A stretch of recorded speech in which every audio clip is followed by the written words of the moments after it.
ಶೀಘ್ರವೇ ರಾಜ್ಯ ಕಾಂಗ್ರೆಸ್ನಲ್ಲಿ ಬಹುದೊಡ್ಡ ಸರ್ಜರಿ ಆಗತ್ತಾ? ಯಾಕಂದ್ರೆ ಈ ಬಗ್ಗೆ ಒಂದು ಹಿಂಟನ್ನ ಬಿಟ್ಟು ಕೊಟ್ಟಿದ್ದಾರೆ. ಈ ಮೂಲಕವಾಗಿ ರಾಜ್ಯ ಕಾಂಗ್ರೆಸ್ನಲ್ಲಿ ಬಹುದೊಡ್ಡ ಬದಲಾವಣೆ.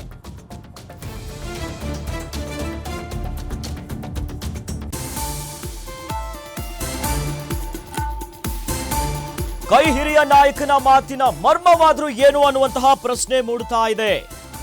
ಸಿಎಂ ಮತ್ತು ಕೆಪಿಸಿಸಿ ಅಧ್ಯಕ್ಷರ ಬದಲಾವಣೆಯ ಚರ್ಚೆಯ ವೇಳೆ ಇಂಥದ್ದೊಂದು ಹೇಳಿಕೆ ಈಗ ಬಹಳ ಚರ್ಚೆ ಕಾರಣ ಆಗಿಬಿಟ್ಟಿದೆ. ಶೀಘ್ರವೇ ರಾಜ್ಯದಲ್ಲಿ ಬಿಗ್ ಸರ್ಜರಿ ಆಗುತ್ತಾ?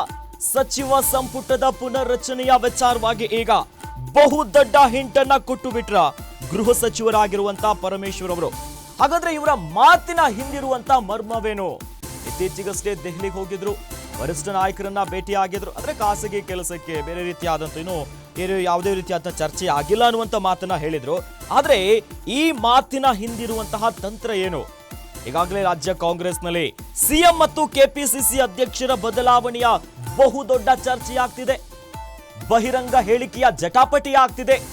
ಇದರ ನಡುವೆ ಹಿಂಟನ್ನ ಬಿಟ್ಟು ಕೊಟ್ಟು ಬಿಟ್ರ ಗೃಹ ಸಚಿವರು. ಹೋಮ್ ಮಿನಿಸ್ಟರ್ ಪರಮೇಶ್ವರ್ ಅವರ ಮಾತು ಬಹಳ ಕುತೂಹಲ ಕಾರಣ ಆಗ್ತಿದೆ.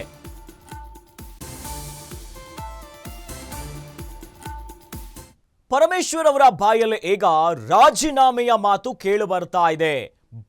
ಬಹಳ ಆಶ್ಚರ್ಯ ಆಗ್ತಿರುವಂತದ್ದು, ಏನ್ ಇಂತ ಮಾತಾಡ್ಬಿಟ್ರು? ಗೃಹ ಸಚಿವರಾಗಿರುವಂತಹ ಪರಮೇಶ್ವರ್ ಅವರು ರಾಜೀನಾಮೆಯ ಮಾತುಗಳನ್ನ ಆಡ್ತಿದ್ದಾರೆ.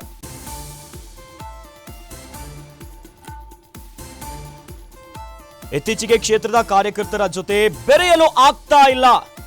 ನಿಮ್ಮ ಮನಸ್ಸಿನ ಆಕಾಂಕ್ಷೆಯಂತೆ ಸ್ಪಂದಿಸಲು ಸಾಧ್ಯವಾಗಿಲ್ಲ. ನೀವು ಹೇಳಿದ್ರೆ ಗೃಹ ಸಚಿವ ಸ್ಥಾನಕ್ಕೆ ರಾಜೀನಾಮೆ ನೀಡಲು ಸಿದ್ಧ ಅನ್ನೋದಾಗಿ ಹೇಳಿದ್ದಾರೆ.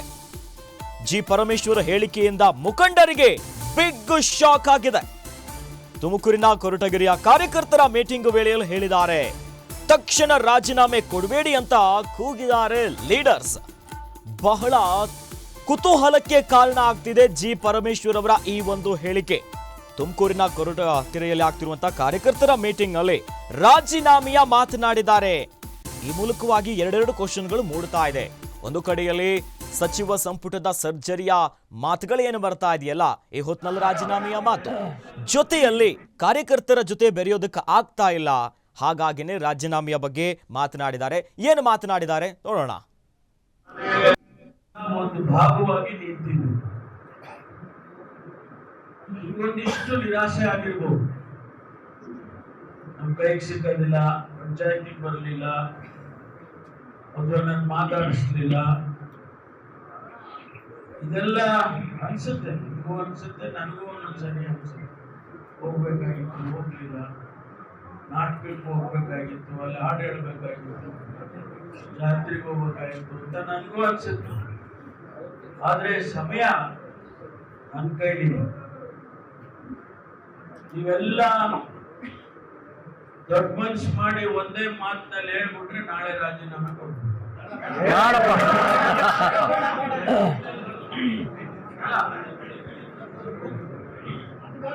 ಅವಾಗ ನಾನು ನಿಮ್ ಜೊತೆಲಿ ಮುಖ್ಯಮಂತ್ರಿ ಆಗಬೇಕು.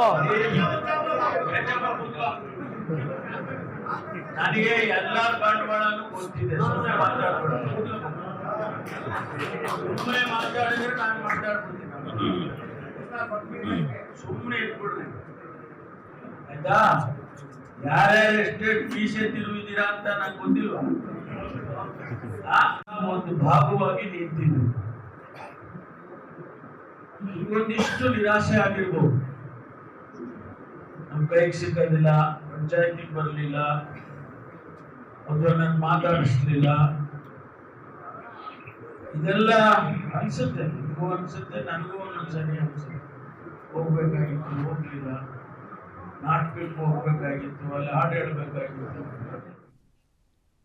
ಈ ಬಗ್ಗೆ ಹೆಚ್ಚಿನ ಡೀಟೇಲ್ಸ್ ಅನ್ನ ನೀಡೋದಕ್ಕೆ ನಮ್ಮ ಪ್ರತಿನಿಧಿ ಯೋಗೇಶ್ ದೂರವಾಣಿ ಸಂಪರ್ಕದಲ್ಲಿದ್ದಾರೆ.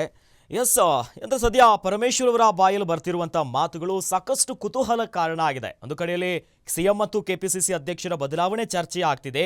ಇದರ ನಡುವೆ ಒಂದು ಮುಂದಿನ ರಾಜಕೀಯ ಕಾಂಗ್ರೆಸ್ ಮನೆಯಲ್ಲಾಗುವಂತ ಬದಲಾವಣೆಯ ಬಗ್ಗೆ ಸುಳಿವನ್ನ ಬಿಟ್ಟುಕೊಟ್ರ ಏನು ಹೇಳಿದ್ರು? ಈ ಬಗ್ಗೆ ಹೆಚ್ಚಿನ ಡೀಟೇಲ್ಸ್ ಕೊಡೋದಾದ್ರೆ ಅಖಿಲೇಶ್ ಕಳೆದ ಕೆಲವಾರು ದಿನಗಳಿಂದ ಏನು ಸಿಎಂ ಬದಲಾವಣೆ ಮತ್ತೆ ಕೆಪಿಸಿಸಿ ಅಧ್ಯಕ್ಷರ ಬದಲಾವಣೆ ಕುರಿತು ಸಾಕಷ್ಟು ಚರ್ಚೆಗಳು ರಾಜ್ಯದಲ್ಲಿ ನಡೀತಾ ಇದೆ. ಇದು ದೆಹಲಿ ಮಟ್ಟದಲ್ಲೂ ಹೋಗಿದೆ ಮತ್ತೆ ಸ್ಥಳೀಯ ಕಾರ್ಯಕರ್ತರ ಮಟ್ಟದಲ್ಲೂ ಸಾಕಷ್ಟು ಚರ್ಚೆ ಆಗ್ತಿರೋ ವಿಚಾರ. ಈ ನಡುವೆ ತುಮಕೂರಿನ ಕೊರಟಗೆರೆಯಲ್ಲಿ ಕಾರ್ಯಕರ್ತರ ಸಭೆ ಮಾಡಿದ್ರು ಇತ್ತೀಚೆಗೆ ಡಾಕ್ಟರ್ ಜಿ ಪರಮೇಶ್ವರ್ ಅವರು. ಯಾಕಂದ್ರೆ ಅಂದ್ರೆ ಕೊರಟಗೆರೆ ಕ್ಷೇತ್ರದ ಜನರನ್ನ ಅಲ್ಲಿ ಆ ಸ್ಥಳೀಯ ಕಾರ್ಯಕರ್ತರು ಮತ್ತು ಅಭಿಮಾನಿಗಳಿಂದ ಇದ್ದಂತ ಒಂದು ಬೇಡಿಕೆ ಏನಂದ್ರೆ ಮೊದಲಿನಂತೆ ಪರಮೇಶ್ವರ್ ನಮಗೆ ಸಿಗ್ತಾ ಇಲ್ಲ, ಜೊತೆಗೆ ಮಾತಾಡ್ತಾ ಇಲ್ಲ, ತಮ್ಮ ಕೆಲಸ ಕಾರ್ಯಗಳಾಗ್ತಾ ಇಲ್ಲ ಕ್ಷೇತ್ರದಲ್ಲಿ, ಮತ್ತೆ ಸಭೆ ಸಮಾರಂಭಗಳಿಗೆ ಅವರು ಸರಿಯಾಗಿ ಬರ್ತಾ ಇಲ್ಲ ಅನ್ನೋ ಕಾರಣಕ್ಕೆ ಒಂದಷ್ಟು ಕಾರ್ಯಕರ್ತರು ಸಭೆಯಲ್ಲಿ ಬೇಸರನ ಹೊರಹಾಕಿದ್ರು. ಇದರಿಂದ ಏನು ಹಲವು ಕಾರ್ಯಕರ್ತರ ಅಭಿಪ್ರಾಯಗಳನ್ನ ಕೇಳಿಸ್ಕೊಂಡಂತ ಪರಮೇಶ್ವರ್ ಅವರು ಕೊನೆಗೆ ಅವರು ಮಾತಾಡಿದ್ದೇನೆಂದ್ರೆ ತಾವು ಅಂದ ಕ್ಷೇತ್ರದ ಜನತೆಗೆ ಮತ್ತೆ ಕಾರ್ಯಕರ್ತರ ಮೊದಲು ಪ್ರಮುಖ ಕಾಂಗ್ರೆಸ್ ಕಾರ್ಯಕರ್ತರಿಗೆ ನಾನು ಮೊದಲಿನಂತೆ ಸಿಗೋಕೆ ಸಾಧ್ಯ ಆಗ್ತಾ ಇಲ್ಲ.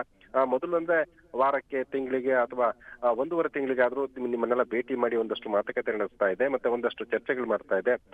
ಕ್ಷೇತ್ರದಲ್ಲಿ ಆಗ್ಬೇಕಾದ ಅಭಿವೃದ್ಧಿ ಕೆಲಸ, ಇತರ ಚಟುವಟಿಕೆಗಳ ಬಗ್ಗೆ ನಾನು ಸಾಕಷ್ಟು ಮಾತನಾಡ್ತಾ ಇದ್ದಾರೆ. ಆದ್ರೆ ಇದು ಸಾಧ್ಯ ಆಗ್ತಾ ಇಲ್ಲ ಇತ್ತೀಚಿನ ದಿನಗಳಲ್ಲಿ. ಅದು ನಿಮ್ಗೂ ಗೊತ್ತಿದೆ ಅನ್ನೋದು, ಅದು ಯಾಕೇನೋ ಕಾರಣ ನಿಮ್ಗೆ ಗೊತ್ತಿದೆ ಅಂತ ಹೇಳ್ತಾ, ಯಾಕಂದ್ರೆ ನಿಮಗೆ ಸ್ಪಂದಿಸಲಿಕ್ಕೆ ಆಗ್ತಾ ಇಲ್ಲ ಅನ್ನೋ ಕಾರಣಕ್ಕಾದ್ರೆ ನಾನು ಏನು ಸಚಿವ ಸ್ಥಾನಕ್ಕೆ ಅಂದ್ರೆ ಗೃಹ ಸಚಿವ ಸ್ಥಾನ ಕೂಡ ನಾನು ರಾಜೀನಾಮೆಯನ್ನು ಕೊಡೋದಕ್ಕೆ ಸಿದ್ಧನಾಗಿದ್ದೀನಿ ಅಂತ ಮಾತನ್ನ ಈ ಸಂದರ್ಭದಲ್ಲಿ ಹೇಳಿದ್ರು ಕಾರ್ಯಕರ್ತರ ಸಭೆಯಲ್ಲಿ.